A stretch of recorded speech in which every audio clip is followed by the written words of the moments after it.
Essentially, the way that we should be living in Australia is to be aware of the energy efficiency of our homes. So whether it's renovating or rebuilding, if I'm right, a lot of the concepts are about leakage of air, if you like, air leaving the house and going out, or air outside coming through all of the little gaps in the home. One of the fallbacks recently is that houses are becoming too airtight, and then this your normal off-the-shelf exhaust fan isn't strong enough, doesn't work efficiently enough. So there's new products on the market that are great for that. They extract that moisture out of the air and eliminates that potential for mould and moisture build up inside. Ash, I suppose most people get the concept of an exhaust fan in a bathroom because most of us have one, but when the house is so airtight, there's moisture in the open plan living area like this one as well that has to be dealt with. Yeah, definitely. And that's one of the fallbacks of a sustainable home, being nice and airtight as well.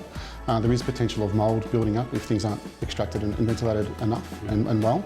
So that's where the Fanco comes into play. Like, it's a great product. It extracts the fan, the moisture quite well compared to your off-the-shelf product. Fanco, I love these names. So Ash, I can see graphs and lots of information. It looks clever, but for the layman, what's the difference between this and a standard exhaust fan? Oh, this product has really high extraction and it's a good-looking product, and it's very quiet as well, so it performs really well compared to your standard product. You make a really good point, Ash, because you're creating these beautiful homes, but you've got to live in them, and the noise of a fan, I don't want to hear that. Plus, I can see I've got options for how the vents can look, so I love options. Yes. I think this is great.